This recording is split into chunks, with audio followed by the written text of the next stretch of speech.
श्री स्वामी समर्थ. दिगंबरा दिगंबरा श्रीपाद श्रीवल्लभ दिगंबरा.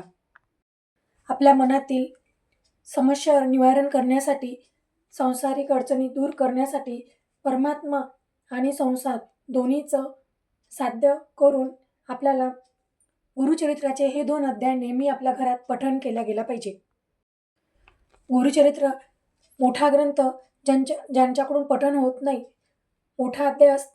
मोठमोठे अध्याय असल्यामुळे तर किंवा काही अडचणीमुळे तर काही नियमामुळे गुरुचरित्र आपल्याकडनं पठण होत नाही. पण एकदा तरी गुरुचरित्राचे पठण केल्या गेल्या पाहिजे.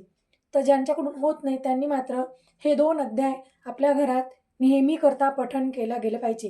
याचे कोणतेही नियम नाही. शक्य असेल तितके अन्न टाळावे.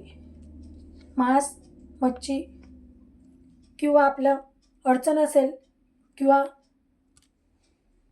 संकल्पात हे 2 नियम करत असाल तर मांस मच्छी न खावे. पण डेली नेहमी करता जर हे 2 अध्याय आपल्या घरात पठण केला गेले असेल त्याला नियम नाही. फक्त अन्न टाळावे हा एकच नियम. 13वा अध्यायामध्ये असाध्य रोग बिकट समस्या दूर करण्याचा अर्थ लपलेला आहे. तर 14व्या अध्यायामध्ये सकल मनोदय पूर्ण करणारा अर्थ आहे.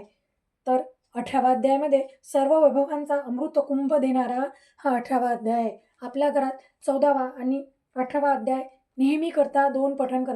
अत्यंत प्रभावी ही सेवा आहे. महिलांनो, ताईंनो, तुम्ही ही सेवा आपल्या घरात करून बघा आणि तुम्ही स्वतः याचा अनुभव घ्या. व्हिडिओ आवडला असेल तर